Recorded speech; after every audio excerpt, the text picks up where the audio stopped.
지리산 자락에 자리 잡은 실상사의 새벽 공기는 어린아이의 살결을 베어낼 듯 날카로웠다. 앙상한 나뭇가지들이 제 몸을 부대끼며 내는 소리가 마치 뼈가 부딪히는 소리처럼 산사를 울렸다. 늦가을의 냉기는 승복 한 겹으로는 도저히 막아낼 수 없는 것이었으나 대웅전 앞마당을 쓰는 4살 동자승 보리의 빗자루질은 멈추지 않았다. 보리야, 빚을 소리가 거칠구나. 마음에 돌멩이가 굴러다니느냐? 툇마루에 앉아 낡은 장삼을 기워 입은 해광 스님이 낮게 물었다. 칠순을 넘긴 노승의 눈빛은 깊은 우물처럼 고요했지만 그 시선 끝은 빗자루를 쥔 조망만한 손에 닿아 있었다. 보리는 화들짝 놀라 빗자루를 멈추고 고개를 저었다. 빡빡 깎은 머리 위로 송글송글 맺힌 땀방울이 식어갔다. 아닙니다, 스님. 그냥 저기 오시는 보살님 때문에요. 보리의 시선이 일주문 쪽을 향했다. 산길을 따라 힘겹게 올라오는 한 중년 여인이 보였다. 머리에는 따리를 틀고 광주리를 이었으며 허름한 무명 저고리는 땀과 먼지로 얼룩져 있었다. 해광 스님의 눈에는 그저 고단한 삶을 이고 지고 부처님을 뵈러 오는 평범한 신도로 보일 뿐이었다. 하지만 보리의 눈은 달랐다. 보리의 눈동자가 파르르 떨렸다. 아이의 시야 속에서 여인의 형체는 기괴하게 일그러져 있었다. 여인의 가슴 정중앙에서 시작된 시커먼 연기 같은 것이 실타래처럼 엉키고 설켜 목을 조르고 있었다. 그 검은 실타래는 살아서 꿈틀거렸다. 가난, 남편의 매질, 자식에 대한 걱정, 병마의 고통. 그 모든 것이 형체가 되어 여인의 온몸을 칭칭 감고 있었다. 보리가 빗자루를 놓치며 가슴을 부여잡았다. 여인이 일주문을 넘어 마당으로 들어서는 순간 여인을 휘감은 검은 실타래의 가시가 보리의 심장을 쿡 찌르는 듯한 격통이 밀려왔다. 남의 고통이, 남의 번뇌가 고스란히 전이되는 저주받은 능력. 보리는 그 자리에 주저앉아 숨을 헐떡였다. 보리야. 해광 스님이 대또를 박차고 내려와 아이를 부축했다. 보리의 얼굴은 백지장처럼 하얗게 질려 있었고 입술은 파랗게 떨리고 있었다. 아파요. 스님, 저 아줌마. 가슴이 너무 아파요. 숨을 쉴 수가 없어요. 보리는 고사리 같은 손으로 자신의 가슴을 쥐어뜯으며 울먹였다. 여인은 영문을 모른 채 마당에 들어섰다가 쓰러진 동자승을 보고 기겁하며 달려왔다. 아이고 스님, 동자 스님이 왜 이러십니까? 어디 급체라도 한 것입니까? 여인의 걱정 섞인 목소리가 들려오자 보리는 비명을 지르며 해광 스님의 품으로 파고들었다. 여인이 다가올수록 그녀를 올가매고 있는 검은 실타래가 보리의 목을 함께 조여왔기 때문이다. 해광 스님은 단호한 손짓으로 여인을 멈춰 세웠다. 보살님, 잠시만 물러서 계시게. 아이가 기가 허해 헛것을 보는 모양이야. 해광 스님은 보리를 번쩍 안아들고 요사체로 향했다. 등 뒤에서 여인이 발을 동동 구르는 소리가 들렸지만 스님은 뒤를 돌아보지 않았다. 방 안에 보리를 눕히고 묵직한 이불을 덮어주자 아이는 태아처럼 몸을 웅크리고 바들바들 떨었다. 또 보았느냐? 스님의 물음에 보리는 눈물 젖은 눈으로 고개를 끄덕였다. 네. 검은 실이요. 아주 질기고 무서운 실이 아줌마 목을 조르고 있었어요. 그게 제 목도 같이 졸라요. 스님, 저는 왜 이러죠? 제가 나쁜 아이라서 벌을 받는 건가요? 해광 스님은 말없이 보리의 젖은 이마를 닦아주었다. 거친 손바닥의 감촉이 닿자 보리의 호흡이 조금씩 잦아들었다. 스님은 알고 있었다. 이 아이는 세상의 찌꺼기를 정화하는 거름망과도 같았다. 남들이 보지 못하는 타인의 지옥을 제 몸으로 겪어내는 아이. 그것은 천영이자 동시에 비할 데 없는 자비의 씨앗이었다. 하지만 겨우 4살 배기가 감당하기에는 너무나 가혹한 운명이었다. 스님은 자리에서 일어나 낡은 문갑을 열었다. 그리고 오랫동안 깊숙이 넣어두었던 걸망을 꺼냈다. 먼지를 툭툭 털어내자 뽀얀 흙먼지가 햇살 속에 춤을 췄다. 보리야, 일어나거라. 예. 짐을 싸라. 떠날 것이다. 보리는 퀭한 눈으로 몸을 일으켰다. 갑작스러운 말에 아픈 것도 잠시 잊은 듯 했다. 어디로 가요? 장터에 쌀을 구하러 가나요? 아니, 더 먼 곳이다. 합천 해인사로 갈 것이다. 해인사. 보리는 그 이름을 들어본 적이 있었다. 팔만대장경이라는 부처님의 말씀을 나무에 새긴 보물이 있는 곳이라고 스님이 이야기해 주었었다. 하지만 이곳 지리산 실상사에서 해인사까지는 천리길도 넘는 먼 길이었다. 차를 타도 한참일 거리를 스님은 지금 당장 떠나자고 하고 있었다. 가서 무엇을 하나요? 내 눈에 보이는 그 검은 실타래를 푸는 법을 배우러 간다. 고통을 피해서 도망치는 것이 아니라 그 고통 속으로 걸어 들어가는 법을 배우러 가는 게야. 해광 스님의 목소리에는 더 이상 물러설 수 없는 결기가 서려 있었다. 보리는 두려웠다. 산문 밖을 나서는 것이 낯선 사람들을 만나 또다시 그 끔찍한 검은 형체들을 보게 되는 것이 죽기보다 싫었다. 하지만 스님의 눈빛은 단호했고 그 안에는 보리를 향한 깊은 슬픔과 사랑이 섞여 있었다. 보리는 아무 말 없이 자신의 작은 걸망을 챙겼다. 갈아입을 승복 한 벌과 목탁, 그리고 다 떨어져가는 고무신 한 켤레가 전부였다. 공양주 보살에게는 잠시 수행을 다녀오겠다는 짧은 말만 남겼다. 대웅전 부처님께 삼배를 올리고 산문을 나설 때 해는 이미 중천에 떠 있었지만 바람은 여전히 차가웠다. 일주문을 벗어나 국도로 접어들자 풍경이 바뀌었다. 흙먼지가 날리는 신장로에는 이따금씩 트럭들이 굉음을 내며 지나갔고 그때마다 매캐한 매연이 코를 찔렀다. 보리는 해광 스님의 장삼 자락을 꼭 붙잡고 걸었다. 스님, 다리가 아파요. 함양으로 향하는 고갯길 오도제 초입에 들어섰을 때 보리가 칭얼거렸다. 떠난 지 겨우 두어 시간도 지나지 않아서였다. 해광 스님은 걸음을 멈추고 지팡이로 땅을 짚었다. 보리야, 내 눈에 무엇이 보이느냐? 스님이 지팡이 끝으로 가리킨 곳은 길가에 핀 이름 모를 들꽃이었다. 차가운 바람에 줄기가 꺾일 듯 위태롭게 흔들리고 있었다. 꽃이요. 추워 보여요. 그래.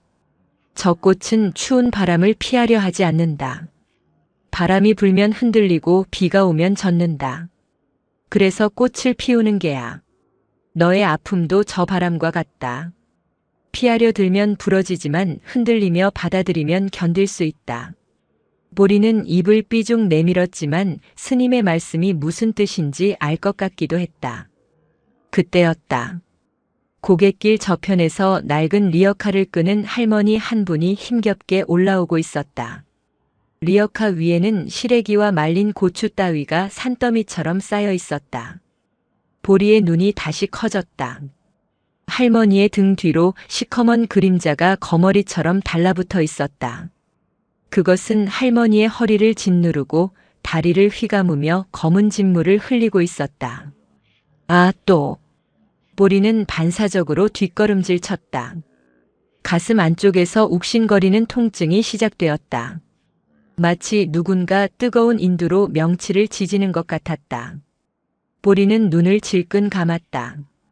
보지 않으면 괜찮을지도 모른다. 눈을 뜨거라, 보리야. 해광 스님의 호랑이 같은 호통이 떨어졌다. 피하지 마라. 똑똑히 보아라. 보리는 공포에 질려 눈을 떴다.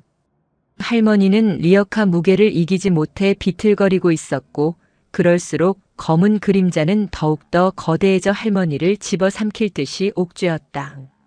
보리의 눈에서 왈칵 눈물이 쏟아졌다. 아파요. 할머니가 너무 아파요, 스님. 아프면 가서 도와라.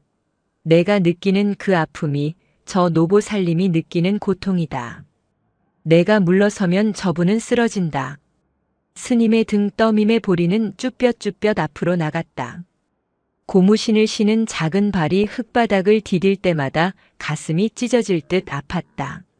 하지만 보리는 멈추지 않았다. 할머니의 리어카 뒤로 다가가 그 작은 두 손을 리어카에 대었다. 할머니, 제가 밀어드릴게요. 고사리 같은 손에 힘이 들어갔다. 그러자 기이한 일이 벌어졌다. 보리의 손이 리어카에 닿는 순간 할머니의 허리를 휘감고 있던 검은 실타래 중 아주 가느다란 실한 가닥이 톡하고 끊어지는 것이 보였다.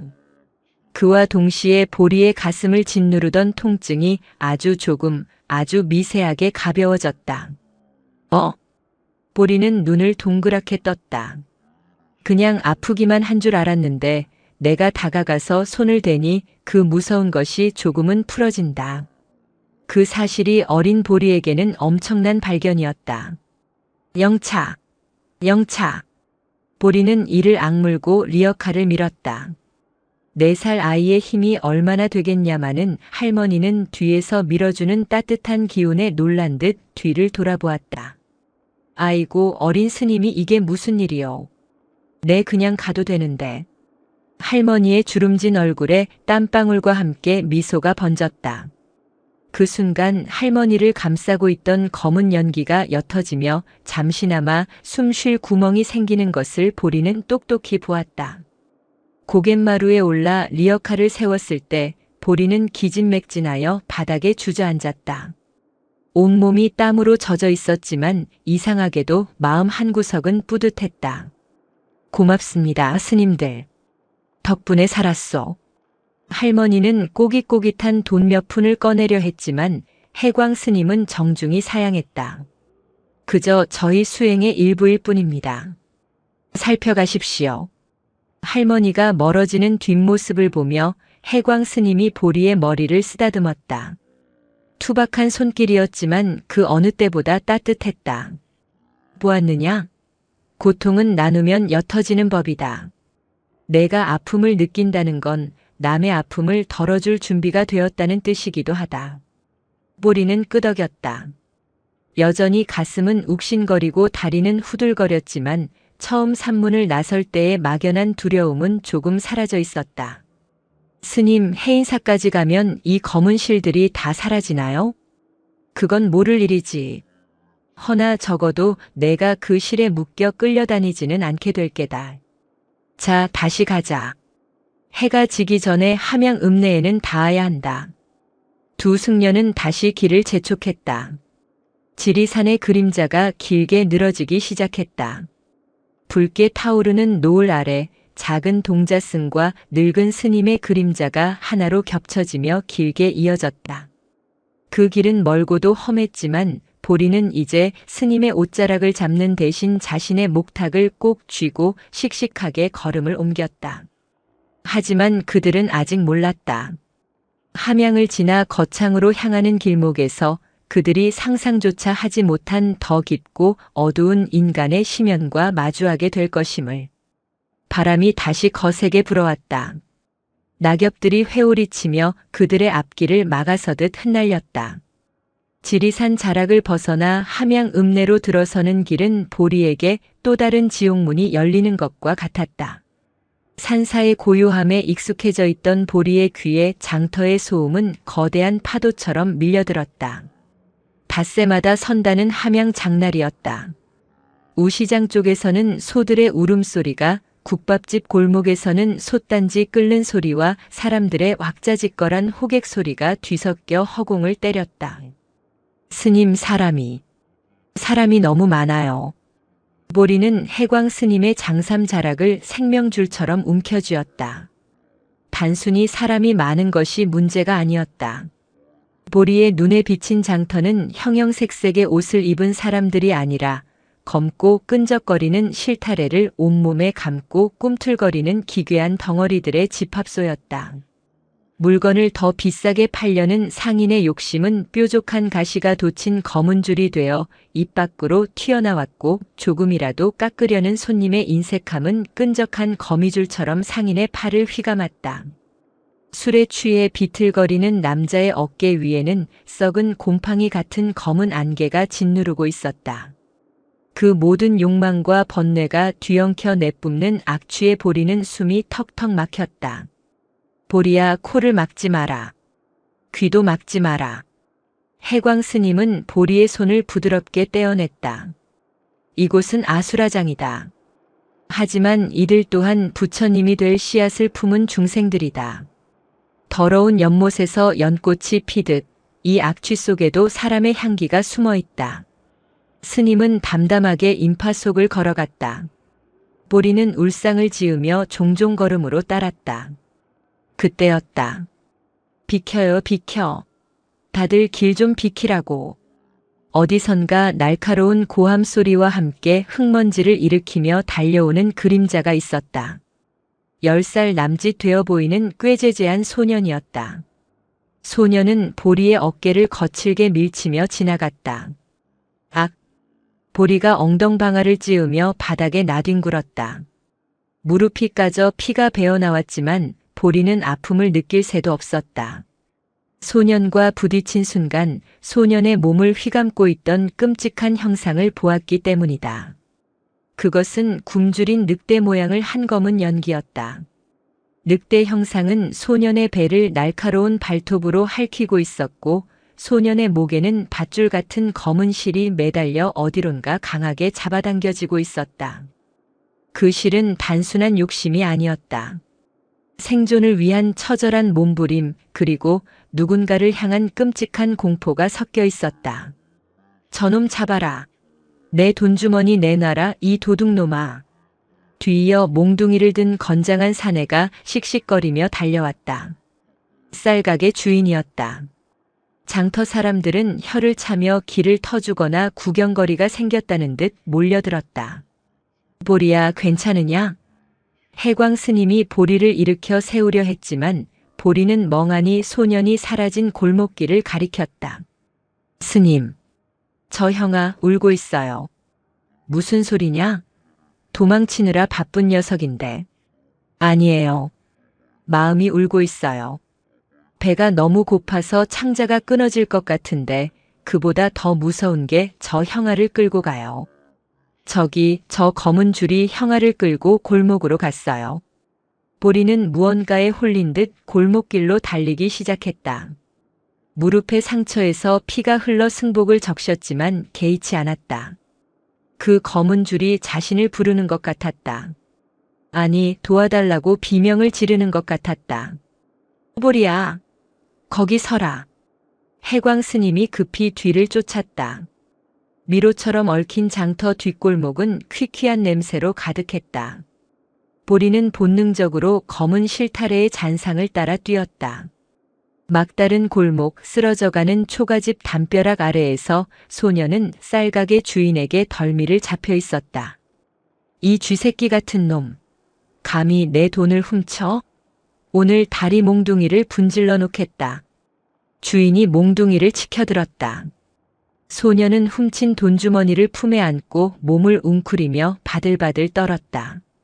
소년의 등 뒤에 붙은 늑대 형상의 검은 연기가 더욱 사납게 요동쳤다. 안 돼요. 보리가 소년과 주인 사이로 뛰어들었다. 작은 몸으로 소년을 가로막고 양팔을 벌렸다. 비켜라, 꼬마 스님. 이놈은 상습범이야. 봐주면 안 돼. 때리지 마세요. 아저씨도 아프잖아요. 보리의 외침에 주인이 멈칫했다. 뭐? 내가 아파? 네. 아저씨 가슴에도 뾰족한 가시가 있어요. 저 형아를 때리면 그 가시가 아저씨 심장을 찌를 거예요. 지금도 엄청 커져서 아저씨를 아프게 하고 있다고요. 보리의 눈에는 똑똑히 보였다. 분노에 찬 주인의 가슴 속에서 시뻘건 불기둥 같은 가시 덩어리가 솟구쳐 올라 제 살을 파고드는 모습이. 타인을 해치려는 마음은 결국 자신을 먼저 찌르는 법이었다.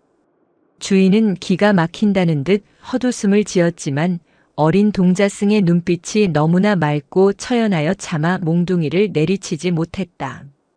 그때 해광 스님이 숨을 고르며 다가왔다. 나무관세음보살. 거사님 잠시 진정하십시오. 아니 노스님. 저 녀석이 내 하루치 매상을 몽땅 들고 튀었단 말입니다. 해광 스님은 합장을 하고 정중히 고개를 숙였다. 죄는 미워하되 사람은 미워하지 말라 했습니다. 아이가 훔친 돈은 제가 변상해 드리겠습니다. 부디 자비를 베풀어 주시지요. 스님은 걸망 깊숙한 곳에서 꼬깃꼬깃한 종이돈 몇 장을 꺼냈다. 이번 여행의 노자 돈 전부였다. 주인은 씩씩거리면서도 스님의 체면을 봐서 돈주머니를 낚아채고는 침을 퇴뱉었다. 운 좋은 줄 알아라. 한 번만 더 내 눈에 띄면 그땐 국물도 없어. 주인이 사라지자 골목에는 정적만이 감돌았다. 소녀는 여전히 고개를 들지 못하고 떨고 있었다. 보리는 조심스럽게 소년에게 다가갔다. 형아. 소년이 고개를 들었다. 때국물이 흐르는 얼굴에 눈물 자국이 선명했다. 보리는 소년의 앙상한 손을 잡았다. 손을 잡는 순간 보리의 머릿속으로 소년의 기억 파편들이 검은 실을 타고 흘러들어왔다. 차가운 방, 알아놓은 어머니, 며칠째 굶어 퉁퉁 부은 여동생의 얼굴, 그리고 약을 구하지 못하면 모두 죽을 거라는 공포. 그 공포가 검은 늑대가 되어 소년을 갉아먹고 있었던 것이다. 보리의 몸이 휘청거렸다. 소년의 절박함이 보리의 심장을 쥐어짜는 듯 했다. 엄마가 아파요. 소년이 기어들어가듯 목소리를 냈다. 알아. 그래서 훔친 거지. 동생한테 밥 주려고. 보리가 대신 대답했다. 소년의 눈이 휘둥그레졌다. 내가 어떻게 알아? 보이니까. 형아 몸에 감긴 실이 다 말해줬어. 해광 스님이 다가와 소년의 어깨를 짚었다. 이름이 무엇이냐? 칠성입니다. 칠성아, 훔친 쌀로 지은 밥은 배를 채울 순 있어도 마음의 허기는 채우지 못한다. 오히려 독이 되어 너를 병들게 할 게다. 하지만 당장 굶어 죽게 생겼는데 어떡해요? 칠성이가 악을 쓰며 대들었다. 해광 스님은 말없이 걸망을 열어 누룽지 한 봉지와 말린 나물, 그리고 아까 주지 못하고 남겨둔 동전 몇 잎을 꺼내 쥐어주었다. 이것을 가져가거라. 이것은 훔친 것이 아니라 부처님께서 너에게 보시하는 것이다. 당장의 끼니는 해결될 것이다. 허나 칠성아, 기억하거라. 어둠 속에서 찾은 길은 결국 낭떠러지로 이어진다. 내가 짊어진 가장은 무겁지만 그 무게를 죄로 채우지는 말거라. 칠성이는 멍하니 스님과 보리를 번갈아 보았다. 칠성이의 손에 들린 누룽지 봉지가 부들부들 떨렸다. 그 순간 보리는 칠성이의 배를 핥히고 있던 검은 늑대 형상이 서서히 흐려지더니 작고 온순한 강아지 크기로 줄어드는 것을 보았다. 칠성이의 눈에서 닭똥 같은 눈물이 뚝뚝 떨어졌다. 잘못했어요. 스님, 잘못했어요. 칠성이는 바닥에 엎드려 오열했다. 보리는 칠성이의 등 뒤에 있는 검은 실타래를 조심스럽게 쓰다듬었다. 보리의 손길이 닿은 곳마다 검은색이 옅어지고 희미한 회색빛이 감돌았다. 형아, 이제 안 아프지? 형아, 마음이 조금 편해지니까 나도 이제 숨 쉴 것 같아. 보리가 해맑게 웃으며 말했다. 함양 장터의 소음은 여전했지만 그 좁은 골목 안에서만큼은 평화가 깃들었다. 해광 스님은 그 모습을 흐뭇하게, 그러나 한편으로는 근심 어린 눈으로 바라보았다. 보리의 능력이 강해질수록 아이가 짊어져야 할 세상의 무게도 커질 것임을 알았기 때문이다. 자, 이제 가자. 거창까지는 길이 멀다. 스님은 빈 걸망을 다시 맸다. 가진 것은 없어도 마음만은 가득 찬 채 두 승려는 다시 길을 나섰다. 칠성이는 골목 어귀까지 따라 나와 그들이 보이지 않을 때까지 절을 올렸다. 함양을 벗어나 거창으로 향하는 국도는 해가 지자 순식간에 칠흑 같은 어둠에 잠겼다. 가로등 하나 없는 시골길이었다. 하늘에는 금음달만이 날카로운 눈썹처럼 걸려 있어 희미한 빛을 뿌릴 뿐이었다. 늦가을의 밤바람은 낮보다 훨씬 매서웠다. 보리는 추위에 오들오들 떨며 스님의 뒤를 바짝 쫓았다. 머리에 닿는 바람이 얼음장 같았다. 길 양옆으로 늘어선 나무들은 밤이 되자 거대한 귀신처럼 팔을 벌리고 서 있는 듯 했다. 나뭇가지가 바람에 흔들릴 때마다 우웅 하는 기분 나쁜 소리가 났다. 스님, 귀신 나올 것 같아요. 보리가 기어들어가는 목소리로 말했다. 보리야, 귀신보다 더 무서운 것이 무엇인지 아느냐? 호랑이요? 아니다. 길 잃은 마음이다. 마음이 어두우면 대낮에도 귀신을 보고 마음이 밝으면 칠흑 같은 밤길도 앞마당처럼 편안한 법이다. 내 마음속에 불을 켜거라. 스님은 짐짓 엄하게 말했지만 걸음을 늦춰 보리의 보폭에 맞춰주었다. 사실 해광 스님도 걱정이 되었다. 거창 읍내까지 가려면 아직 한참이나 남았는데 잘 곳을 찾지 못했기 때문이다. 그때였다. 저 멀리 산모퉁이 아래 희미한 불빛 하나가 깜빡이는 것이 보였다. 외딴 집이었다. 저기서 하룻밤 묵어가자꾸나. 가까이 다가가 보니 다 쓰러져가는 오두막이었다. 쌀이문은 반쯤 부서져 있었고 마당에는 잡초가 무성했다. 하지만 방 안에서는 호롱불빛이 새어나오고 있었다. 주인장 계십니까? 지나가는 승려입니다만 날이 저물어 하룻밤 신세 좀 질 수 있겠습니까? 스님이 인기척을 냈다. 잠시 후 방문이 삐그덕 열리며 헝클어진 머리를 한 여인이 얼굴을 내밀었다. 눈이 퀭하고 얼굴빛이 흑빛인 것이 산송장이나 다름없어 보였다. 스님? 여인은 스님과 보리를 보더니 대뜸 맨발로 뛰어나와 스님의 장삼을 붙잡고 매달렸다. 아이고 스님, 부처님이 보내셨나 봅니다. 제발 우리 아이 좀 살려주세요. 네. 여인의 몸에서는 보리가 지금껏 본 적 없는 아주 짙고 끈적한 마치 타르 같은 검은 액체가 뚝뚝 떨어지고 있었다. 그 액체는 여인의 발목을 휘감고 방 안으로 길게 이어져 있었다. 보리는 숨이 턱 막혀 뒤로 주춤했다. 저 방 안에 무언가 엄청난 것이 있다. 보살님 진정하십시오. 무슨 일입니까? 제 아들이 죽어갑니다. 의원도 포기하고 무당도 구슬하다 도망갔어요. 열이 불덩이 같은데 사흘째 깨어나질 못합니다. 여인은 해광 스님을 거의 끌다시피 방으로 안내했다. 해광 스님이 방으로 들어서자 보리도 쭈뼛거리며 따라 들어갔다. 방 안에는 곰팡이 냄새와 피비린내, 그리고 썩은 냄새가 진동을 했다. 아랫목에는 대여섯 살쯤 되어 보이는 사내아이가 누워 있었다. 아이의 상태는 처참했다. 온몸이 땀으로 젖어 있었고 숨소리는 끊어질 듯 가냘팠다. 하지만 보리의 눈에 보인 것은 그뿐만이 아니었다. 아이의 몸 위로 거대한 검은 뱀 형상의 기운이 따리를 틀고 있었다. 그 뱀은 아이의 목을 조르고 입으로 아이의 생기를 빨아먹고 있었다.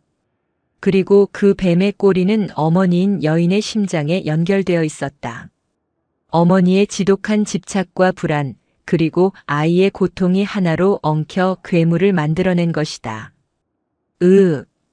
보리는 방에 들어서자마자 무릎을 꿇었다. 방 안을 가득 채운 고통의 압력이 보리의 작은 몸을 짓눌렀다. 아이가 겪는 고열의 고통이 보리에게 그대로 전해졌다.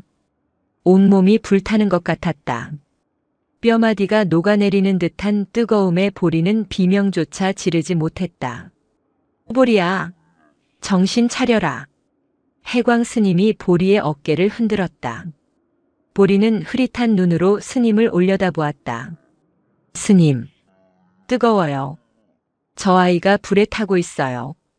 저 뱀이 아이를 삼키려고 해요. 해광 스님은 즉시 상황을 파악했다. 스님은 품에서 염주를 꺼내 아이의 손목에 걸어주며 여인에게 물었다. 물을 좀 떠오십시오. 그리고 방문을 활짝 여십시오.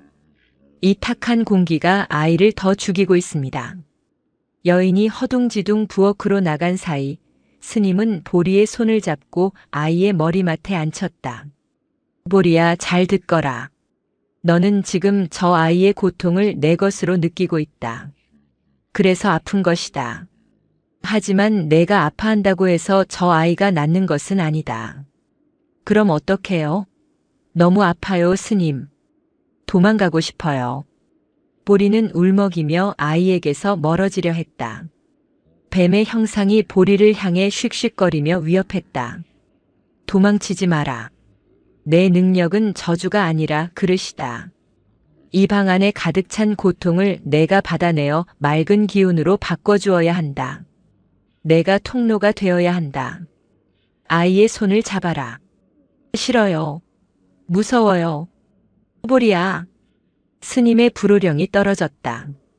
저 어머니의 눈물을 보지 못했느냐? 내가 여기서 물러서면 저 아이는 오늘 밤을 넘기지 못한다. 너는 할 수 있다. 합천 해인사로 가는 이유가 무엇이냐? 바로 이런 순간을 위해서다. 보리는 떨리는 손을 뻗었다.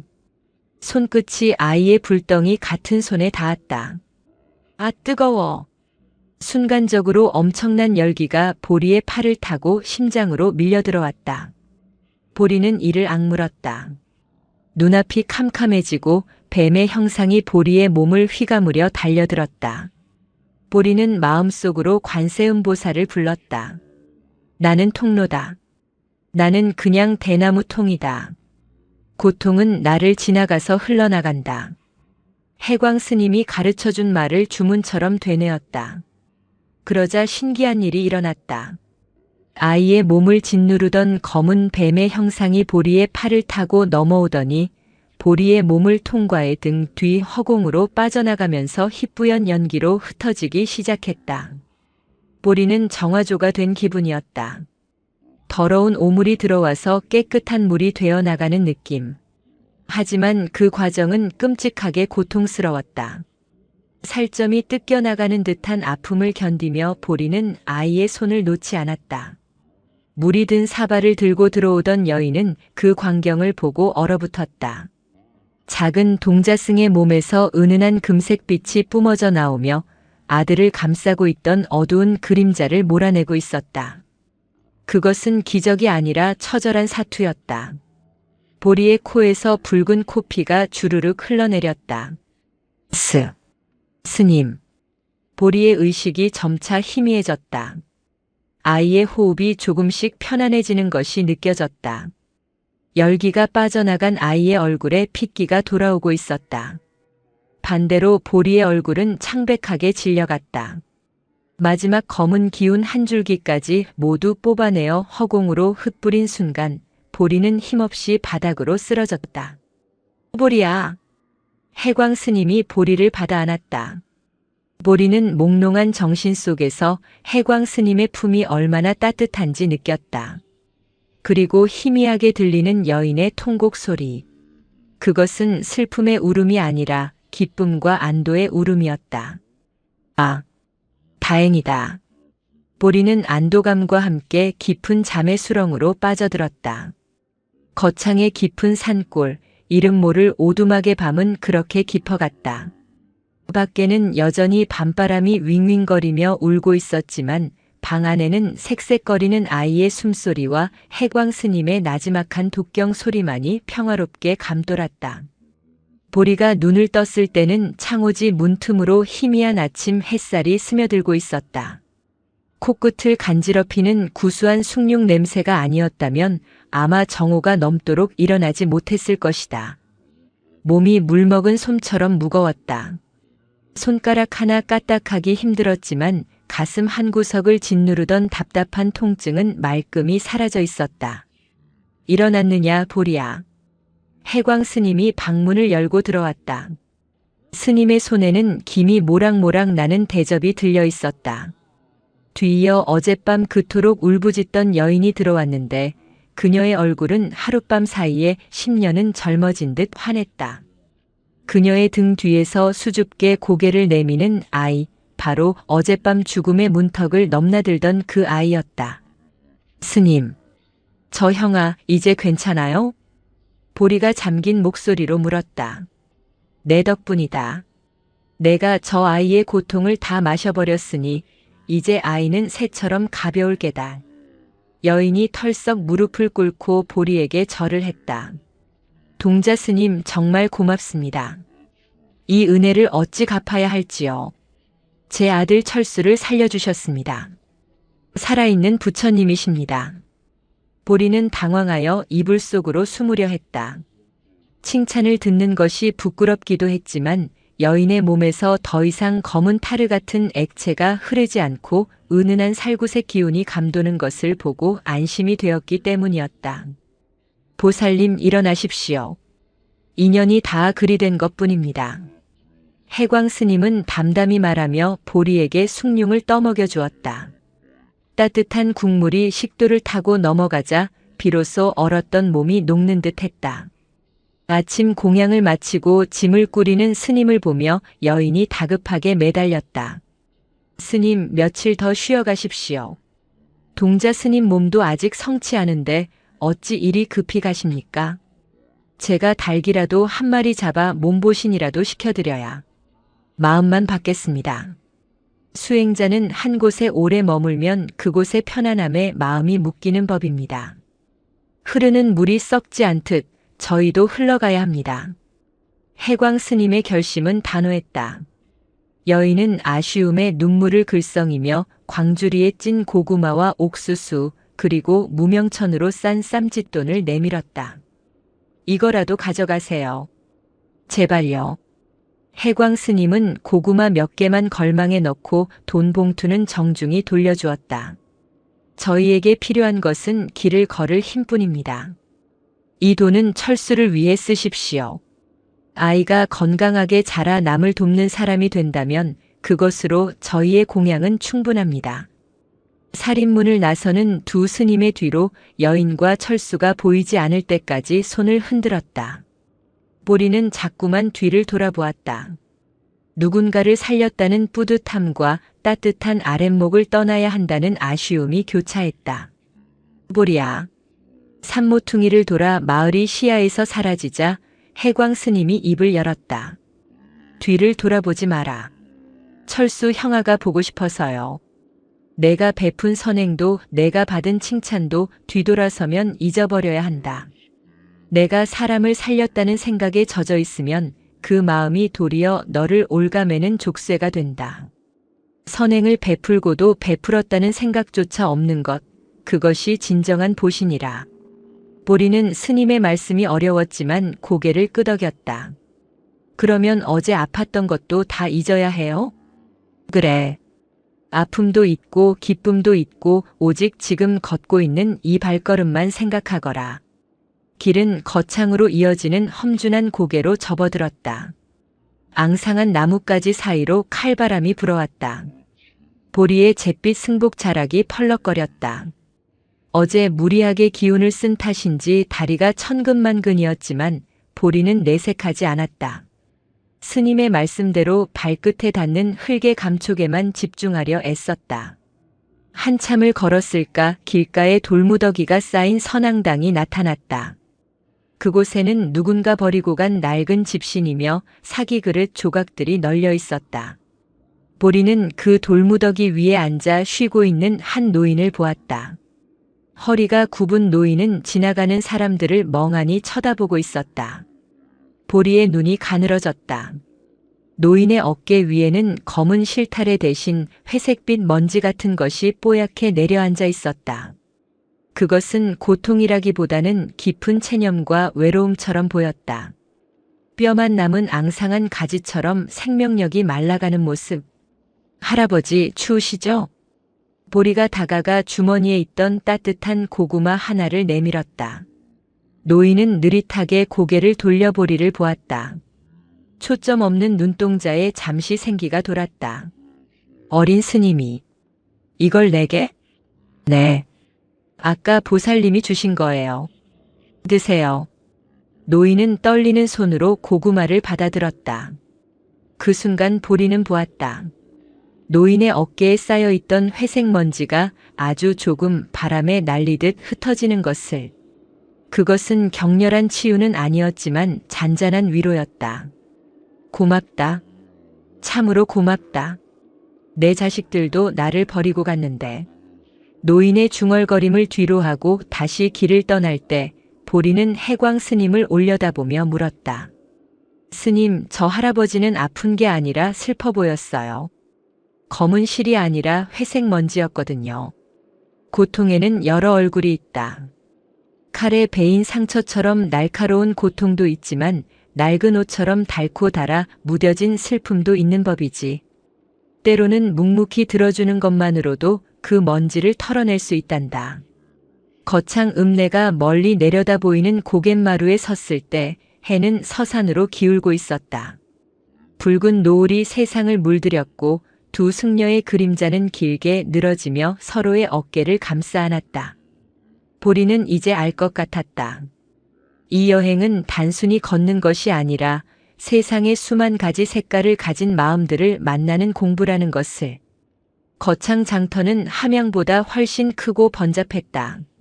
쌀가게, 포목점, 유기 그릇전들이 늘어서 있었고 사람들로 발 디딜 틈이 없었다. 그런데 장터 한복판이 유난히 소란스러웠다. 징소리와 꽹과리 소리가 요란하게 울려 퍼지고 있었다. 자, 오시오. 오시오. 병든 자, 가난한 자, 자식이 없는 자 모두 오시오. 도사님께서 신묘한 부적을 내려주십니다. 화려한 색동옷을 입은 남자가 북을 치며 외치고 있었고 그 뒤로 제단을 차려놓고 가부좌를 튼 한 중년 사내가 앉아 있었다. 그는 긴 수염을 기르고 하얀 도포를 입어 겉보기에는 영험한 도사처럼 보였다. 사람들, 특히 늙고 병든 노인들이 그 앞에 구름처럼 몰려들어 돈을 바치고 종이 쪼가리를 받아가며 굽신거렸다. 아이고 도사님, 제발 우리 영감병 좀 낫게 해주십시오. 걱정 마라. 이 부적을 베개 밑에 넣고 자면 사흘 안에 털고 일어날 것이다. 대신 정성이 부족하면 효험이 없으니 복채를 더 올려놔야지. 도사라 불리는 사내는 거드름을 피우며 돈을 챙겼다. 보리는 호기심에 그들 틈을 비집고 들어갔다가 소스라치게 놀라 뒷걸음질 쳤다. 으악! 보리의 비명에 주변 사람들이 쳐다보았다. 해광 스님이 급히 보리의 어깨를 감쌌다. 왜 그러느냐? 스님, 저 아저씨 입에서 구더기가 나와요. 보리의 눈에는 도사의 실체가 적나라하게 보였다. 하얀 도포는 눈속임일 뿐 그의 몸속은 썩은 시궁창처럼 검은 오물로 가득 차 있었다. 특히 입을 열 때마다 검은색 끈적한 점액질이 튀어나와 사람들의 머리 위로 떨어지고 있었다. 그것은 탐욕과 기만의 독이었다. 사람들이 부적을 받아들 때마다 그 독이 사람들의 팔을 타고 올라가 그들의 남은 생기마저 빨아먹고 있었다. 저건 가짜예요. 저 아저씨가 주는 건 약이 아니라 독이에요. 보리가 참지 못하고 소리쳤다. 순수한 아이의 외침은 꽹과리 소리를 뚫고 장터에 쩌렁쩌렁 울렸다. 순식간에 정적이 흘렀다. 도사의 눈매가 매섭게 일그러졌다. 저런 당돌한 놈을 봤나? 어디서 굴러먹던 땡중이 감히 도사님의 영험함을 모욕해? 도사의 바람잡이들이 몽둥이를 들고 위협적으로 다가왔다. 사람들도 웅성거렸다. 어린 스님이 뭘 알겠어. 그래도 애가 저렇게 말하는 건 뭔가 있는 거 아뇨? 해광 스님은 보리를 등 뒤로 숨기며 앞으로 나섰다. 낡은 장삼이 바람에 휘날렸다. 칠순의 노승이었지만 그 기세는 천척의 바위처럼 단단했다. 비켜라. 스님의 목소리는 크지 않았지만 좌중을 압도하는 무게가 있었다. 바람잡이들이 주춤했다. 해광 스님은 곧장 도사 앞으로 걸어갔다. 그대는 어찌하여 중생의 불안을 먹이 삼아 배를 채우는가? 도사는 콧방귀를 뀌었다. 늙은 중이 노망이 났나? 나는 이들에게 희망을 파는 것이다. 내 놈들이 목탁이나 두드리며 밥 빌어먹는 거랑 뭐가 다르냐? 해광 스님의 눈빛이 번개처럼 번쩍였다. 희망? 그대가 파는 것은 희망이 아니라 마약이다. 잠시 고통을 잊게 할지는 모르나 결국 뼈와 살을 깎아먹는 독이다. 저 할머니가 낸 돈이 어떤 돈인지 아는가? 콩나물 팔아 모은 피 같은 돈이다. 그 돈을 받고도 밤에 다리를 뻗고 잘 수 있단 말이냐? 스님의 호통은 마치 사자후와 같았다. 장터의 공기가 진동하는 듯 했다. 도사는 자신도 모르게 움찔했다. 그때 보리가 도사의 옆에 놓인 부적 상자를 가리켰다. 저기 봐요. 저 상자 안에 검은 뱀이 들어있어요. 사람들의 시선이 상자로 쏠렸다. 물론 보통 사람들의 눈에는 보이지 않았지만 보리의 말이 주는 공포감과 해광 스님의 서슬퍼런 기세에 눌려 도사는 당황하기 시작했다. 이놈들이 영업 방해를. 해광 스님이 주장자 지팡이로 땅을 콱 내리찍었다. 내 놈의 뱃속에 가득 찬 검은 욕망이 보이지 않느냐? 지금이라도 멈추지 않으면 그 욕망이 너를 집어삼킬 것이다. 그 순간 돌풍이 불어 제단의 촛불이 쓰러지며 부적 더미에 불이 붙었다. 불이야. 사람들이 비명을 지르며 흩어졌다. 도사와 바람잡이들은 돈 가방을 챙겨 도망치기에 바빴다. 불은 금세 꺼졌지만 타다 만 부적들이 재가 되어 날리는 모습은 그들의 허망한 사기극을 보여주는 듯 했다. 아이고 내 돈. 저놈 잡아라.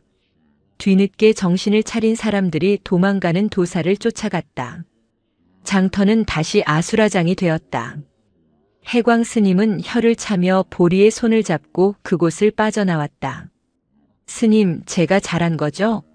나쁜 사람을 혼내줬잖아요. 보리가 우쭐해하며 물었다. 하지만 해광 스님의 표정은 밝지 않았다. 보리야, 거짓을 밝히는 것은 옳다. 허나 저 도사 또한 불쌍한 중생이다. 탐욕이라는 병에 걸려 자기 살을 파먹고 있는 줄도 모르니 말이다. 내가 본 그 검은 오물은 그자가 짊어진 업보의 무게니라. 그럼 저 아저씨도 도와줬어야 해요? 언젠가는. 하지만 지금은 아니다. 썩은 살은 도려내야 새 살이 돋는 법. 오늘 내가 지른 소리가 그자의 가슴에 작은 균열이라도 냈기를 바랄 뿐이다. 보리는 도망치던 도사의 뒷모습을 떠올렸다. 겉으로는 화려했지만 그 속은 누구보다 시커멓고 고통스러워 보이던 그 모습. 나쁜 짓을 하는 사람도 사실은 아픈 사람일 수 있다는 것. 보리는 머리가 조금 복잡해졌다. 그날 밤 거창 읍내 외곽의 허름한 객주에서 잠을 청할 때 보리는 꿈을 꾸었다. 불타는 부적들 사이에서 검은 뱀들이 기어나와 연꽃으로 변하는 꿈이었다. 거창을 지나 가야산으로 향하는 길은 산세가 험악해지기 시작했다. 늦가을의 끝자락 하늘에서는 진눈깨비가 흩날리고 있었다. 지리산에서 시작된 여정이 어느덧 중반을 넘어서고 있었다. 하지만 문제가 생겼다. 강철 같던 해광 스님의 걸음이 눈에 띄게 느려진 것이다. 오르막길을 오를 때마다 스님의 숨소리가 거친 톱질 소리처럼 그렁거렸다. 스님, 조금만 쉬었다가요. 보리가 먼저 말했다. 사실 보리는 힘들지 않았다. 며칠간의 경험 덕분인지 체력도 늘었고 무엇보다 눈앞에 보이는 해인사에 대한 기대감으로 마음이 부풀어 있었다. 하지만 스님의 안색이 창백한 것이 마음에 걸렸다.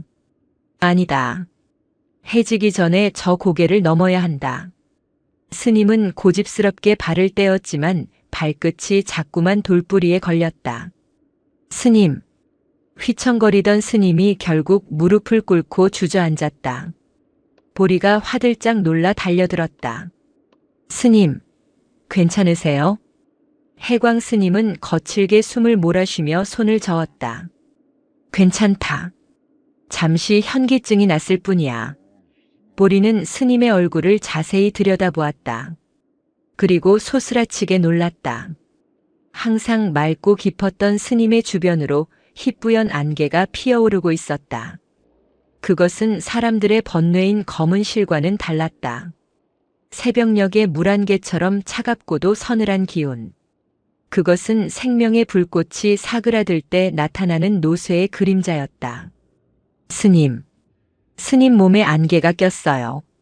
차가운 안개가요. 보리가 울먹이며 스님의 차가운 손을 비볐다. 해광 스님은 힘없이 미소 지었다. 보리야, 낡은 옷은 언젠가 벗어야 하는 법이다. 육신이라는 옷이 낡아 삐걱거리는 소리를 내는 것이니 너무 슬퍼할 것 없다. 싫어요. 옷 벗지 마세요. 해인사까지 저 업고 간다고 하셨잖아요. 허허 녀석. 내가 언제 너를 업고 간다더냐. 내가 제 발로 걸어가야지. 스님은 지팡이의 의지에 간신히 몸을 일으켰다. 하지만 다리가 후들거리는 것은 감출 수 없었다.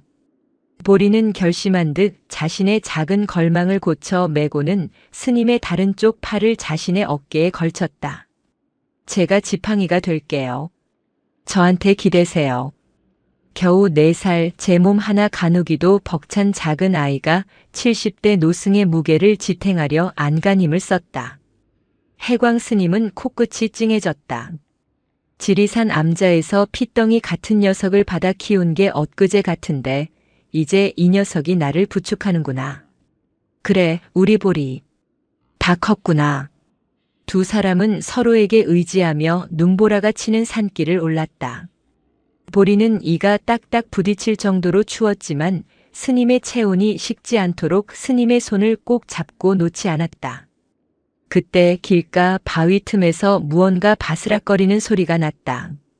산토끼 한 마리가 눈 덮인 풀뿌리를 캐고 있었다. 보리는 문득 걸음을 멈췄다. 토끼의 등 뒤로 가늘고 투명한 실이 하늘로 이어져 있는 것이 보였기 때문이다. 스님, 저 토끼도 하늘이랑 연결되어 있어요. 만물이 다 그러하다. 너와 나, 저 토끼, 그리고 이 바위까지. 모두가 보이지 않는 인연의 실로 연결되어 있지. 그럼 제가 아프면 스님도 아파요? 그럼. 내가 아프면 내 마음은 찢어진다. 반대로 내가 웃으면 내 세상도 환해지지. 해광 스님은 보리를 보며 말했다. 보리야, 약속하마. 내 육신이 흙으로 돌아가는 날이 오더라도 내 마음만은 언제나 내 곁에 머물 것이다. 그러니 두려워 마라. 죽음은 끝이 아니라 또 다른 여행의 시작일 뿐이다. 보리는 고개를 세차게 저었다. 그런 말은 듣기 싫었다. 하지만 스님의 주변에 낀 안개는 점점 짙어지고 있었다. 보리는 마음속으로 빌고 또 빌었다.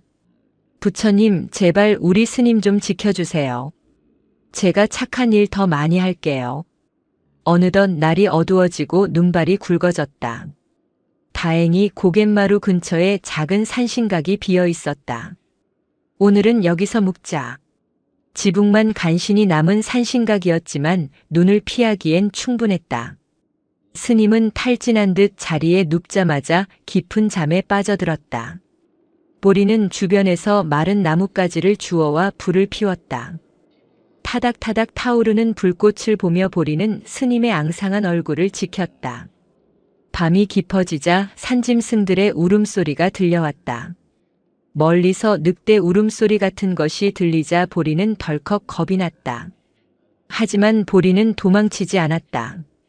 대신 목탁을 꺼내 들었다. 딱딱딱딱. 고요한 산속에 청아한 목탁 소리가 울려 퍼졌다. 그것은 두려움을 쫓는 소리이자 스님의 꿈길을 지키는 파수꾼의 노래였다. 보리는 졸린 눈을 비비며 밤새 목탁을 두드렸다. 자신의 작은 등이 스님을 지키는 거대한 방패가 되기를 바라며. 가야산이 이제 지척이었다. 하지만 가장 험난한 마지막 깔딱 고개가 그들을 기다리고 있었다. 그리고 그곳에서 보리는 자신의 운명을 바꿀 가장 큰 깨달음과 마주하게 될 것이었다. 산신각에서의 밤은 길고도 추웠다. 눈보라는 멈췄지만 가야산 자락의 새벽 공기는 쇠붙이처럼 차가웠다. 보리는 웅크리고 잠든 해광 스님의 코 밑에 손가락을 대보았다. 미약하지만 따뜻한 바람이 느껴졌다. 다행이다. 보리는 안도의 한숨을 내쉬며 밖으로 나왔다. 땔감이 더 필요했다. 하얗게 눈 덮인 산속은 고요하다 못해 적막했다. 보리가 마른 나뭇가지를 주우러 숲 안쪽으로 조금 더 들어갔을 때였다. 부스럭. 바람 소리와는 다른 묵직한 것이 눈을 밟는 소리가 났다. 보리는 본능적으로 고개를 돌렸다. 그리고 그 자리에 얼어붙었다. 전나무 뒤에서 집채만 한 짐승이 걸어 나오고 있었다. 누런 갈색 털에 검은 줄무늬, 그리고 호박색으로 빛나는 거대한 눈동자. 지리산과 가야산을 호령한다는 산군, 호랑이였다. 힉! 보리는 너무 놀라 비명조차 지르지 못하고 입을 틀어막았다. 호랑이는 천천히, 아주 천천히 보리를 향해 다가왔다. 그 압도적인 기세에 눌려 보리는 다리가 풀려 주저앉았다. 그런데 이상했다. 호랑이에게서 느껴지는 기운이 살기가 아니었다. 보리의 눈이 호랑이의 몸을 훑었다. 호랑이의 오른쪽 앞다리가 덫에 걸린 듯 찢겨 피가 흐르고 있었고 그 상처 부위를 중심으로 시커멓고 썩은 냄새가 나는 검은 안개가 피어오르고 있었다. 그것은 고통과 원망의 실타래였다. 인간이 쳐놓은 덫에 걸려 며칠을 굶고 고통받은 짐승의 처절한 비명이 보리의 귓가에 환청처럼 들려왔다. 아프다. 너무 아프다. 호랑이는 보리 앞에서 털썩 쓰러지듯 엎드렸다. 그리고 보리를 빤히 쳐다보았다. 잡아먹겠다는 눈빛이 아니었다. 살려달라는 애원에 가까운 눈빛이었다. 짐승조차도 이 어린아이가 범상치 않은 기운을 가졌음을 알아본 것일까. 보리는 떨리는 다리를 진정시키며 일어섰다. 무서웠지만 호랑이의 몸을 감고 있는 저 검은 가시넝쿨 같은 고통이 너무나 선명해서 외면할 수가 없었다. 너 아프니? 보리가 조심스럽게 물었다. 호랑이가 낮은 신음소리를 냈다. 그르릉. 그 소리가 마치 울음소리 같았다. 보리는 한 발짝씩 다가갔다. 호랑이의 거친 숨소리가 코앞에서 느껴졌다. 피범벅이 된 앞다리에는 녹슨 쇠창살이 깊이 박혀 있었다.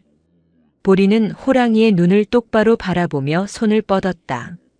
내가 빼줄게. 물면 안 돼. 보리의 고사리 같은 손이 호랑이의 거대한 앞발에 닿았다. 그 순간 찌릿한 전기가 통하듯 엄청난 고통이 보리의 팔을 타고 전해졌다. 인간의 탐욕이 만든 쇠창살의 차가움, 뼈를 깎는 아픔, 그리고 덫을 놓은 인간을 향한 맹수의 분노. 그 모든 감정이 쓰나미처럼 밀려왔다. 보리는 입술을 깨물었다. 눈물이 핑 돌았지만 손을 떼지 않았다. 미안해. 사람이 미안해. 보리는 마음속으로 사과하며 호랑이의 상처에 집중했다. 보리의 손바닥에서 따뜻한 황금빛 기운이 흘러나와 상처 부위를 감쌌다. 그 빛은 호랑이의 고통을 보리의 몸으로 빨아들이는 통로였다. 보리의 얼굴이 창백해질수록 호랑이의 거친 호흡은 조금씩 잦아들었다. 보리는 온 힘을 다해 쇠창살을 잡았다. 하나, 둘, 셋. 철컥. 피와 살이 엉겨붙은 쇠창살이 빠져나왔다. 호랑이가 크게 몸을 뒤틀며 포효했다. 크앙. 산천이 울리는 소리에 나뭇가지의 눈이 우수수 쏟아졌다. 보리는 뒤로 벌러덩 낮아빠졌다. 이제 죽었구나 싶어 눈을 질끈 감았다. 하지만 날카로운 이빨 대신 거칠고 따뜻한 혀가 보리의 뺨을 핥았다. 까끌까끌한 감촉에 눈을 뜨니 호랑이가 보리의 얼굴에 코를 비비고 있었다. 상처 부위에서는 더 이상 검은 안개가 나오지 않았다. 피는 멈췄고 호랑이의 눈빛은 순한 고양이처럼 변해 있었다. 이제 안 아파? 보리가 호랑이의 목을 끌어안았다. 호랑이는 보리의 품에 얼굴을 묻고 잠시 온기를 나누더니 이내 몸을 일으켰다. 그리고는 산신각 쪽을 한 번, 보리를 한 번 쳐다보고는 숲속으로 유유히 사라졌다. 마치 고맙다, 은혜는 잊지 않으마라고 말하는 듯한 뒷모습이었다. 보리는 털썩 주저앉아 거친 숨을 몰아쉬었다. 온몸이 땀으로 젖어 있었다. 그때 산신각 쪽에서 다급한 목소리가 들렸다. 보리야, 보리야. 해광 스님이 비틀거리며 뛰어나왔다. 호랑이의 포효 소리에 놀라 깬 것이었다. 스님은 눈밭에 주저앉은 보리를 발견하고 와락 끌어안았다. 무슨 일이냐? 짐승 소리가 났는데. 스님. 보리는 씩 웃으며 쇠창살을 가리켰다. 호랑이 보살님이 다녀가셨어요. 발이 아프다고 해서 제가 고쳐줬어요. 스님은 바닥에 떨어진 피 묻은 쇠창살과 거대한 호랑이 발자국을 보고는 말문을 잃었다. 전설 속의 산군을 마주하고도 살아남은 아이, 아니 그 짐승을 치유해 보낸 아이. 스님은 보리의 머리를 쓰다듬으며 깊은 탄식을 뱉었다. 내 자비심이 맹수의 마음마저 녹였구나. 참으로 대견하고 무섭도록 기특하다. 하지만 보리는 스님의 손이 어제보다 더 차갑다는 것을 느꼈다. 호랑이를 고치느라 기운을 써서 그런지 스님의 병색이 보리의 눈에 더 뚜렷하게 보였다. 스님의 가슴 속 생명의 등불이 기름이 다 되어 깜빡거리고 있었다. 스님, 우리 빨리 가요. 해인사 부처님이 스님 낫게 해주실 거예요. 보리는 스님의 손을 잡아 끌었다. 하지만 스님은 알 수 없는 표정으로 가야산 정상을 바라볼 뿐이었다. 다시 길을 나섰지만 상황은 최악으로 치달았다. 7장에서 호랑이를 만난 곳은 해인사로 들어가는 입구인 홍류동 계곡 초입이었다. 여기서부터 절까지는 심리학 4km가 넘는 오르막길이었다. 평소라면 맑은 물소리와 붉은 단풍비록 지금은 졌지만을 즐기며 걸었을 아름다운 길이었으나 지금 두 사람에게는 생사를 건 고행길이었다. 해광 스님의 다리는 이제 걷는 기능을 거의 상실했다. 몇 걸음 떼다 쓰러지고 다시 일어나다 넘어지기를 반복했다. 보리야, 나는 틀린 것 같다. 스님이 바위 위에 걸터 앉으며 거친 숨을 토해냈다. 입가에 핏자국이 비쳤다. 안 돼요. 다 왔잖아요. 저기 물소리 들리잖아요. 보리는 울먹이며 스님의 팔을 잡아당겼다. 하지만 스님의 몸은 천근 바위처럼 꿈쩍도 하지 않았다. 내 말을 듣거라. 내 걸망에 있는 승적승려 증명서를 꺼내서 내가 먼저 올라가거라. 가서 스님들을 모시고 오너라. 싫어요. 혼자 안 가요. 같이 가요. 보리는 고집을 부렸다. 스님을 혼자 두고 갔다가는 돌아왔을 때 스님이 눈 속에 파묻혀 사라져버릴 것만 같은 불길한 예감이 들었기 때문이다. 보리는 자신의 등보다 훨씬 큰 스님의 걸망을 뺏어맸다. 제가 업고 갈 거예요. 말도 안 되는 소리 마라. 내가 나를 어찌 업느냐. 업을 수 있어요. 저 힘세요. 아까 호랑이도 이겼단 말이에요. 보리는 스님 앞에 등을 내밀고 쪼그려 앉았다. 4살 아이의 등은 너무나 작고 여렸다. 해광 스님은 눈시울이 뜨거워져 차마 업힐 수가 없었다. 하지만 보리는 물러서지 않았다.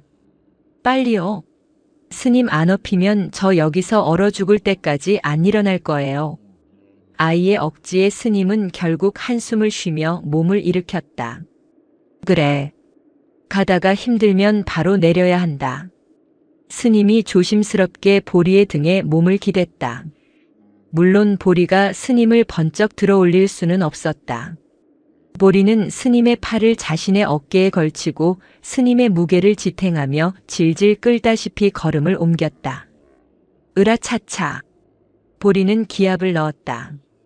발이 푹푹 빠지는 눈길 위로 작은 발자국과 질질 끌리는 발자국이 어지럽게 찍혔다. 한 걸음 한 걸음이 고통이었다. 스님의 무게는 단순히 육체의 무게가 아니었다. 그것은 보리가 감당해야 할 슬픔의 무게이자 앞으로 짊어져야 할 삶의 무게였다. 보리의 이마에서 땀이 비오듯 쏟아졌다. 숨이 턱끝까지 차올랐다. 눈앞이 노랗게 변하고 다리가 후들거렸다. 그때마다 보리는 아까 호랑이의 눈빛을 생각했다. 그리고 스님이 해준 말을 생각했다. 고통을 피하지 마라. 끌어안아라. 무겁다. 스님이 이렇게 무거웠나? 아니야, 무거운 건 내 마음이야. 스님은 깃털처럼 가벼워. 스님 마음은 비어있으니까 가벼워. 보리는 최면을 걸듯 중얼거렸다. 스님은 솜털이다. 스님은 구름이다. 등 뒤에서 해광 스님의 규칙적인 숨소리가 들렸다. 스님은 의식을 잃은 듯 했다. 보리는 겁이 덜컥 났지만 멈추지 않았다. 멈추면 정말 끝이다. 지나가는 바람이 보리의 뺨을 때렸다.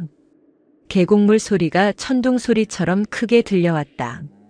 얼마나 걸었을까? 눈앞이 흐릿해질 무렵 길가에 서 있던 늙은 소나무 하나가 보리에게 말을 거는 것 같았다.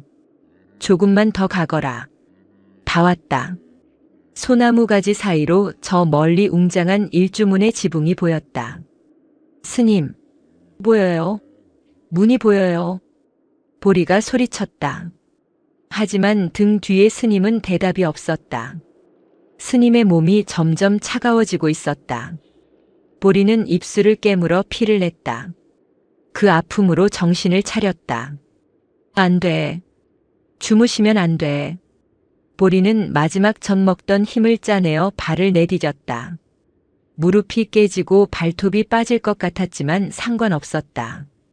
마침내 홍류동 계곡의 마지막 다리를 건너 가야산 해인사라고 적힌 거대한 현판이 걸린 일주문 앞에 도착했다. 보리는 그 자리에 그대로 고꾸라졌다. 스님과 함께 눈밭에 쓰러진 보리는 파란 하늘을 올려다보았다. 나뭇가지 사이로 쏟아지는 햇살이 눈부셨다. 도착했어요. 보리의 눈에서 뜨거운 눈물이 주르륵 흘러내려 귓바퀴를 적셨다. 그것은 성취감의 눈물이 아니라 이제 정말 이별이 다가왔음을 직감한 슬픔의 눈물이었다. 일주문 앞을 지나던 객승 손님 승려 하나가 눈밭에 쓰러진 두 사람을 발견했다. 이보시오. 정신 차리시오. 객승의 외침에 일주문 안쪽에서 다른 스님들이 달려나왔다. 세상에, 이 엄동설 안에 노스님과 동자승이. 스님들은 서둘러 해광 스님을 업고 보리를 안아 절 안으로 옮겼다. 해인사의 경내는 웅장하고 엄숙했다. 수많은 전각들이 마치 병풍처럼 펼쳐져 있었고 어디선가 은은한 향 냄새와 독경 소리가 흘러나오고 있었다. 보리는 따뜻한 구들장에 뉘어졌지만 금세 눈을 뜨고 벌떡 일어났다. 스님, 우리 스님 어디 계세요? 방을 지키던 젊은 스님이 보리를 진정시켰다. 걱정 마라. 노스님은 옆방에서 의원을 모셔와 진맥 중이시다. 너부터 좀 쉬어야지. 안 돼요. 가봐야 해요. 보리는 막무가내로 방문을 열고 나갔다. 옆방 문틈으로 심각한 표정의 스님들이 보였다. 보리가 비집고 들어가니 해광 스님이 하얀 이불을 덮고 누워 있었다. 얼굴은 백지장처럼 하얗고 호흡은 가느다란 실처럼 위태로웠다. 해인사의 주지 스님이 해광 스님의 손을 잡고 침통해하고 있었다.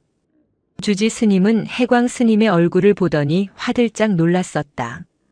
이분은 해광 사형이 아니신가? 오래전 깨달음을 구하겠다며 호련히 산문을 떠나 지리산 토굴로 들어갔던 그 전설 같은 선배 스님이었다. 주지 스님의 눈에 눈물이 고였다. 사형. 어찌 이리 쇠잔한 모습으로 돌아오셨습니까? 그때 해광 스님이 힘겹게 눈을 떴다. 흐릿한 눈동자가 허공을 헤매다 보리를 찾았다. 보리야. 스님, 저여겠어요. 보리가 달려가 스님의 가슴에 얼굴을 묻었다. 스님의 손이 떨리며 올라와 보리의 까슬한 머리를 쓰다듬었다. 울지 마라. 해인사에 왔으니 되었다. 스님은 주지 스님을 향해 고개를 돌렸다. 주지 스님, 이 아이를 부탁합니다. 이 아이는 세상을 품을 그릇입니다. 제 마지막 업입니다. 염려 마십시오. 사형의 뜻대로 제자처럼 자식처럼 거두겠습니다. 주지 스님의 약속을 들은 해광 스님은 희미하게 미소 지었다. 그리고 다시 보리를 보았다.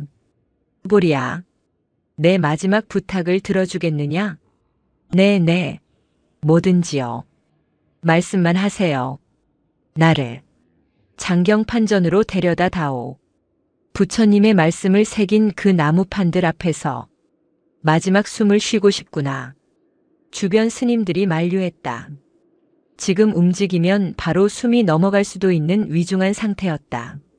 하지만 해광 스님의 눈빛은 꺼져가는 불꽃처럼 마지막으로 강렬하게 타오르고 있었다. 그것은 평생을 수행자로 살아온 이의 마지막 자존심이자 염원이었다. 주지 스님이 고개를 끄덕였다. 모시거라. 젊은 스님들이 들것을 가져와 해광 스님을 눕혔다. 보리는 그 옆에 딱 붙어 스님의 손을 놓지 않았다. 일행은 대적광전을 지나 절의 가장 높고 깊은 곳 8만 대장경이 보관된 장경판전으로 향했다. 가파른 돌계단을 오를 때마다 찬바람이 불어왔지만 해광 스님의 표정은 더없이 평온해 보였다. 마침내 국보이자 성지인 수다라장 장경판전 건물의 빗장이 열렸다. 끼잉 마이너스. 오래된 나무 문이 열리자 수백 년 묵은 나무 향과 먹 냄새, 그리고 형언할 수 없는 장엄한 기운이 쏟아져 나왔다. 건물 안 흙바닥 위 나무 살대 사이로 빼곡히 꽂힌 8만여 장의 경판들. 그것은 단순한 나무가 아니라 수많은 중생들의 간절한 염원과 깨달음이 응축된 거대한 에너지의 집합체였다. 들것이 판전 중앙에 내려졌다. 해광 스님은 스님들의 부축을 받아 가부좌를 틀고 앉았다. 비록 몸은 무너져 내릴 듯 했지만 자세만은 흐트러짐이 없었다. 보리야, 잘 보거라. 스님이 손을 들어 경판들을 가리켰다. 이 수많은 글자들. 이것이 다 무엇이냐? 밥을 달라는 소리도 아니고 돈을 달라는 소리도 아니다. 오직 고통에서 벗어나게 해달라는, 그리고 남을 구하겠다는 마음들을 새긴 것이다. 보리는 경판들을 둘러보았다. 신기하게도 보리의 눈에 경판들은 나무가 아니라 황금빛 빛을 뿜어내는 거대한 보석들처럼 보였다. 그 빛들이 서로 얽히고 설켜 장경판전 전체를 환하게 밝히고 있었다. 내 눈에 보이는 검은 실타래. 그것을 두려워하지 마라. 이 8만 개의 경판이 그 실타래를 끊어줄 칼이요, 녹여줄 불이다. 해광 스님의 목소리가 점점 작아졌다. 이제 나는 간다. 하지만 나는 가는 것이 아니다. 저 경판 사이로, 바람 사이로, 그리고 내 마음속으로 들어가는 것이다. 스님, 가지 마세요. 보리는 흐르는 눈물을 닦지도 못하고 스님을 바라보았다. 스님의 몸에서 피어오르던 희뿌연 안개가 이제는 스님의 몸 전체를 감싸고 있었다. 그런데 그 안개가 서서히 투명한 빛으로 변해가고 있었다. 죽음은 소멸이 아니라 빛으로 돌아가는 과정임을 보여주듯이. 나무아미타불. 해광 스님은 합장한 채 천천히 눈을 감았다. 고개는 툭 떨어졌지만 입가에는 아이처럼 맑은 미소가 걸려 있었다. 스님? 보리가 스님의 무릎을 흔들었다. 스님, 일어나세요. 장난치지 마세요. 대답이 없었다. 주지 스님이 다가와 해광 스님의 맥을 짚어보고는 조용히 눈을 감고 합장했다. 입적하셨다. 주지 스님의 말과 함께 주변의 스님들이 일제히 독경을 시작했다. 뚱뚱뚱. 저녁 예불을 알리는 법고 소리가 해인사의 산사를 울리기 시작했다. 하지만 보리는 울지 않았다. 아니, 울 수가 없었다. 스님이 숨을 거둔 그 순간 보리의 눈앞에 기이한 광경이 펼쳐졌기 때문이다. 해광 스님의 몸에서 빠져나온 눈부신 빛의 덩어리가 보리의 가슴 속으로 쑥 들어왔다. 따뜻했다. 마치 스님이 꼭 안아주는 것 같은 그 온기. 그리고 귓가에 속삭이는 목소리. 사랑한다, 내 아가. 이제 내가 세상의 등불이 되어라. 보리는 스님의 주검 앞에서 무릎을 꿇고 엎드렸다. 그리고 생애 처음으로 누군가를 떠나보내는 슬픔을 오열이 아닌 깊은 침묵으로 삼켰다. 그 침묵 속에서 소녀는 자라나고 있었다. 알을 깨고 나오는 새처럼 보리의 영혼이 껍질을 깨고 나오고 있었다. 장경판전의 창살 사이로 들어온 붉은 노을이 해광 스님의 마지막 모습과 어린 보리의 작은 등을 비췄다. 그림자가 하나로 합쳐져 거대한 산처럼 보였다. 가야산의 겨울 하늘은 유난히 높고 시렸다. 해인사 서쪽 연화대라 불리는 다비장에는 수백 명의 승려와 신도들이 모여 있었다. 하얀 만장죽은 이를 애도하는 글을 쓴 깃발이 바람에 펄럭이는 소리가 마치 해광 스님이 마지막으로 부르는 노래처럼 들렸다. 장작더미 위에 해광 스님의 법구시신가 안치되었다. 평생을 걸친 수행의 흔적인 낡은 장삼 한 벌, 그것이 스님이 가져가는 전부였다. 거화불을 붙임. 주지 스님의 쩌렁쩌렁한 외침과 함께 횃불이 장작더미에 던져졌다. 스님, 불 들어갑니다. 어서 나오세요. 뜨거워요. 어서 나오세요. 주변의 스님들이 일제히 소리쳤다. 육신은 태우되 영혼은 불길에 갇히지 말고 깨어나라는 불가의 의식이었다. 시뻘건 불길이 마른 장작을 집어삼키며 맹렬하게 타올랐다. 매캐한 연기가 피어오르고 사람들의 울음소리가 독경소리에 섞여 허공으로 흩어졌다. 보리는 맨 앞줄에 서서 그 광경을 지켜보았다.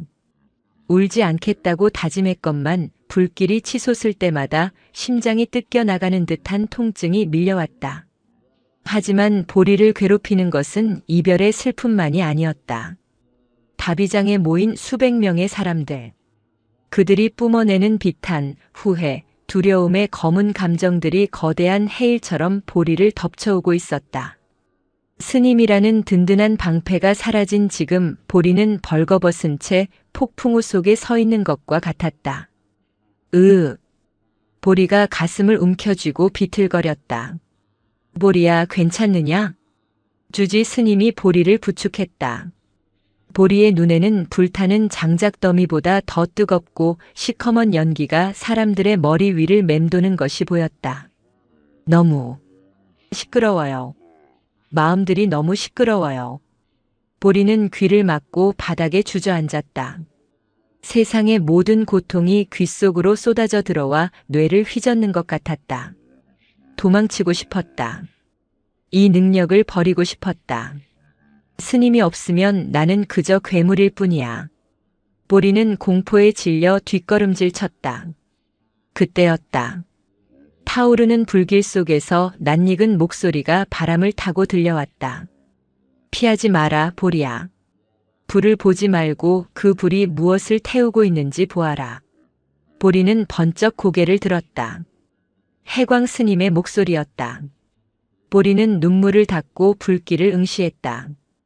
놀랍게도 해광 스님의 육신을 태우는 불길은 검은 연기를 내뿜는 것이 아니라 찬란하고 투명한 빛의 입자들을 만들어내고 있었다. 그 빛들은 하늘로 올라가 다비장을 가득 채운 사람들의 검은 슬픔과 섞였다. 그러자 기적이 일어났다. 빛이 닿은 검은 실타래들이 눈 녹듯 사라지고 그 자리에 하얀 연꽃 모양의 기운이 피어나는 것이었다. 보리는 입을 다물지 못했다. 스님은 죽어서도 자신의 육신을 태운 연기로 남은 이들의 슬픔을 닦아주고 계셨다. 보았느냐? 육신은 재가 되어도 자비심은 사라지지 않는다. 고통은 영원한 것이 아니다. 땔감이 다 타면 불이 꺼지듯 집착을 놓으면 고통도 사라지는 법이다. 보리는 그제야 깨달았다. 자신이 보는 검은 실타래는 저주가 아니었다. 그것은 아직 타지 않은 땔감일 뿐이었다. 자신이 해야 할 일은 그 땔감을 피하는 것이 아니라 지혜의 불로 태워 따뜻한 온기로 바꾸는 것이었다. 다비식이 끝나고 모두가 돌아간 늦은 밤. 보리는 잿더미만 남은 연화대에 홀로 남았다. 아직 온기가 남아있는 재 속에 영롱하게 빛나는 사리가 몇 과 보였다. 보리는 그것을 줍지 않고 그대로 두었다. 스님은 무엇 하나 남기지 않고 자연으로 돌아가기를 원하셨으니까. 보리는 자리에서 일어나 장경판전으로 향했다. 달빛이 비치는 가야산의 밤길은 고요했다. 수다라장의 빗살무늬 창으로 달빛이 쏟아져 들어오고 있었다. 8만여 장의 경판들이 마치 도서관의 책처럼 꽂혀있는 긴 복도. 보리는 그 복도 한가운데에 가부좌를 틀고 앉았다. 눈을 감자 다시금 세상의 소리들이 밀려왔다. 산 아래 마을에서 앓고 있는 병자의 신음, 자식을 잃은 어미의 통곡, 가난에 지친 가장의 한숨. 그 소리들이 검은 실이 되어 보리의 몸을 칭칭 감아왔다. 예전 같으면 아파서 몸부림쳤을 것이다. 하지만 지금 보리는 달랐다. 오세요. 보리가 나지막이 속삭였다. 다 오세요. 제가 안아드릴게요. 보리는 마음의 문을 활짝 열었다. 그러자 검은 실들이 보리의 가슴 속으로 쏟아져 들어왔다. 찢어질 듯한 통증이 시작되었지만 보리는 그 통증을 아픔이라 부르지 않고 사랑이라 불렀다. 이것은 남의 아픔이 아니라 나와 연결된 또 다른 나의 아픔이다. 보리의 가슴속 깊은 곳, 해광 스님이 남겨주신 빛에 씨앗이 반응하기 시작했다. 검은 실들이 심장을 통과할 때마다 보리의 호흡에 맞춰 금빛 가루로 부서져 나갔다. 들이마시는 숨에 세상의 고통을 받아들이고 내쉬는 숨에 맑은 자비를 내보낸다. 통탁 통탁 통탁. 보리의 심장 박동이 마치 목탁 소리처럼 리듬을 탔다. 얼마나 시간이 흘렀을까. 보리의 몸에서 은은한 광채가 뿜어져 나와 어두운 장경판전을 밝혔다. 그 빛은 경판에 새겨진 5천만 자의 글자들을 하나하나 깨웠다. 경판들이 공명하며 웅장한 소리를 냈다. 그것은 소리가 아닌 진동이었다. 아제 아제 바라 아제 바라 승아제 모지 사바. 가자 가자 피안으로 가자 우리 함께 피안으로 가자 깨달음이여 영원하라. 보리는 눈을 떴다.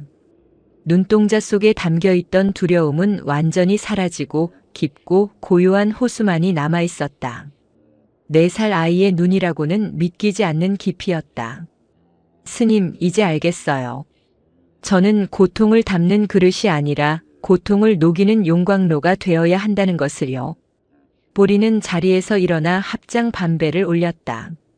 창밖으로 동이 터오고 있었다. 붉은 태양이 가야산 능선을 넘어 떠올랐다.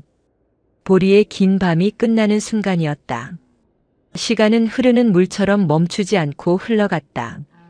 어느덧 10년이라는 세월이 지났다. 해인사의 풍경도 세상의 모습도 조금씩 변했지만 변하지 않는 것이 하나 있었다. 해인사 입구 늙은 소나무 아래 작은 암자. 그곳에는 매일 아침 마당을 쓰는 젊은 스님이 있었다. 14살이 된 보리였다. 소년이 된 보리는 여전히 맑은 눈을 가지고 있었다. 껑충한 키에 회색 승복이 잘 어울리는 소년은 빗자루질을 멈추고 하늘을 올려다보았다. 보리 스님, 보리 스님. 저 멀리서 한 아주머니가 헐레벌떡 뛰어왔다.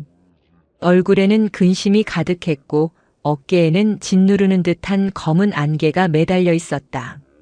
10년 전의 보리였다면 뒷걸음질 쳤겠지만 지금의 보리는 빗자루를 내려놓고 환하게 미소 지었다. 어서 오세요, 보살님. 숨이 턱까지 차셨네요. 스님, 제 아들이 집을 나갔습니다. 어디로 갔는지 알 수 있을까요? 스님은 보면 다 아신다고 해서. 아주머니는 지푸라기라도 잡는 심정으로 보리의 소매를 붙잡았다.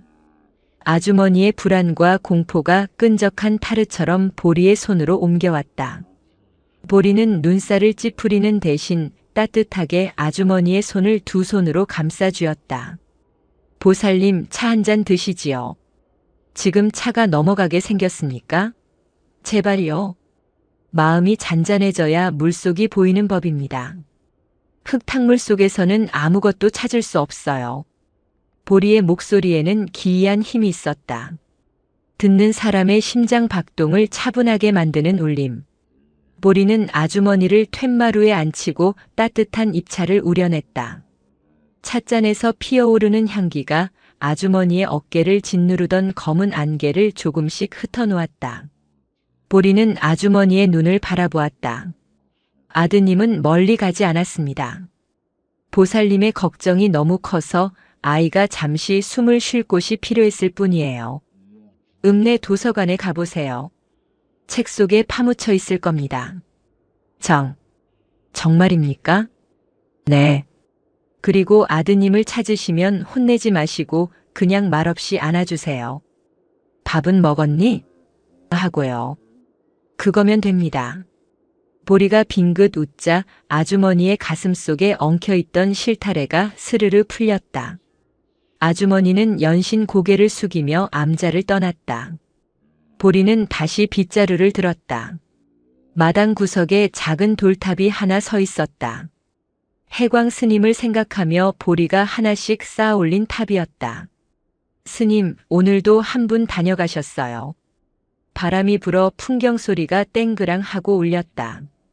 마치 해광 스님이 잘했어 하고 대답하는 것 같았다. 보리는 알고 있었다. 세상의 고통은 끝이 없다는 것을. 자신이 아무리 많은 실타래를 풀어도 내일이면 또 다른 고통이 찾아올 것임을. 하지만 더 이상 두렵지 않았다. 고통이 있는 곳에 자신이 있어야 함을, 그리고 그 고통을 끌어안고 함께 우는 것이야말로 진정한 수행임을 이제는 알기 때문이었다. 보리는 빗자루를 하늘 높이 들어 올리며 기지개를 켰다. 늦가을의 햇살이 소년의 맑은 얼굴 위로 쏟아져 내렸다. 그 모습이 마치 흙탕물 속에서 피어난 한 송이 연꽃처럼 고귀하고 아름다웠다. 산사의 하루가, 아니, 보리의 진정한 수행이 다시 시작되고 있었다. 나무관세음 보살. 보리의 낮은 독경 소리가 바람을 타고 가야산 자락으로, 그리고 세상의 모든 아픈 이들을 향해 넓게 퍼져나갔다.